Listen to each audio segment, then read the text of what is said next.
तीसरा बना रहे, ठीक है। तीसरा में क्या कर रहा है, वही चेक करना, शांत है, शांत होगा तो उसको दशमलव प्रसार लिखना है, ठीक है। चलो देखते हैं कितना है, 64/4 455 इतने में है ना। हाँ, यहाँ सबसे पहले क्या करना है, हर को क्या करना है, गुणनखंड तोड़ना है। 455 को तोड़ो गुणनखंड, 5 है लास्ट में, कितना 3 से देखो कट रहा है, 3 से नहीं कटेगा, 5 से कटेगा के बाद, 5 से देखो तो कितना, 9 × 5 = 45 और 5 का 5, अब कितना से कट सकता है, 7 से, 7 से कटेगा 13 का 30, 13 7 91, फिर यहाँ 13 का 13, यहाँ कितना आ गया तुम्हारा गुणनखंड के रूप में नीचे, 64/5 गुना 7 गुना 13। यहाँ देखो जब इतना आ गया तो यहाँ क्या लिख चुकी, यहाँ p/2n गुना 5/n के रूप का नहीं है, इसलिए यह अशांत आवृत्ति होगा, ठीक है। ये देखो अशांत हो गया, शांत रहता तो हम इसको क्या करते, दशमलव प्रसार लिखते, लेकिन ये क्या हो गया, अशांत, इसको छोड़ देना है, ठीक है। अब चौथा चेक करते हैं, चौथा क्या कर रहा है, 15/1600 है ना, 1600 क्या करेंगे, गुणनखंड तोड़ेंगे, तोड़ो गुणनखंड, 2 से टूटेगा, कितना करेगा 800,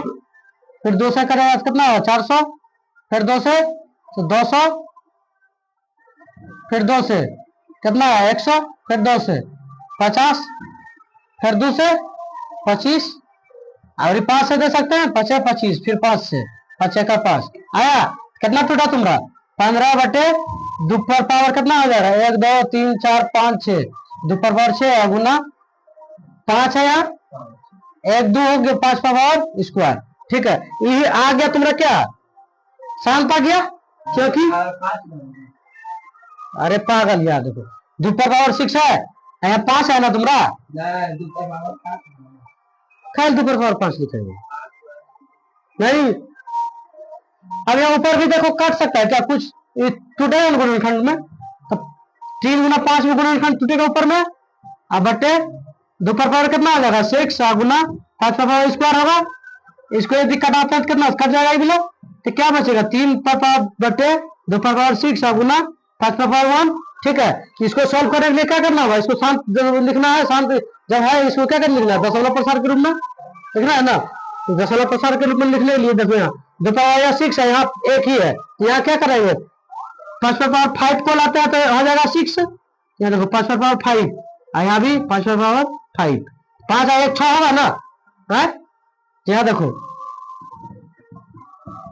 3 गुना 5 पर पावर 5 5, यहाँ देखो 2 पर पावर 6, आई जब है तो कितना हो जाएगा 5 पर पावर 5 और 1 6 हो जाएगा, होगा ना, है।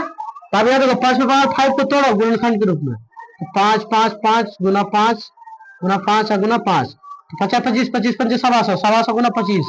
125 गुना 5 गुना 50 25 5 5 9 10 10 2 12 2 बाकी 5 5 1 6, फिर 5 को बच रहा, फिर 5 से गुना करो, 50 25 के 5 बाकी 2 5 9 10 10 2 12 का 2 बाकी 1 6 5 30 30 1 31 3125 टूटा,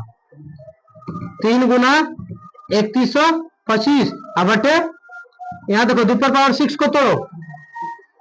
तो 2 गुना 2 गुना 2 गुना 2, अरे तो ऐसे क्या इतना क्या तोड़ेंगे, इसमें ऑलरेडी हो रहा है 15 10 और 6 है, यहाँ लिख सकते हैं 1, और जितना पावर है उतना 0 लिख सकते हैं, कितना पावर है 6 है, यहाँ देखो 1 2 3 4 5 6 लिख सकते हैं, कोई प्रॉब्लम नहीं है ना। यहाँ देखो इसमें गुना करो, 5 3 15 5 बाकी 1 3 9 6 6 1 7 3 1 3 3 1 3 3 3 9, इतना हुआ, अब बटे यहाँ कितना 1 0 2 3 4 5 6 हुआ, इसमें भाग जब देगा तो तुम्हारा कितना देखो 5 7 3 9 है ना, है। उसके बाद क्या बढ़ेगा 1 2 3 4 इसी में जाएगा, उसके बाद देखो 2 है, यहाँ 0 हो जाएगा, 0 पॉइंट हो जाएगा, 1 2 3 4 5 6 6 है, या 5 7 3 9 है ना, ये 4 हो गया, यहाँ 6 को जीरो है तो यहाँ 0 0 देना होगा ना। अब पॉइंट आप कहा गया इसमें आया ना, कितना है 0.009375, यही तुम्हारा आंसर होगा। समझ गया, समझा ना। चलो उतारो तुम लोग, इसको भाग विधि से बनाना होगा, भाग विधि से तुम लोग अपने से बना लो, ठीक है। अब बन ही जाएगा, हम ये विधि बना दिए, तुम लोग भाग विधि से बना लेना। उतारो।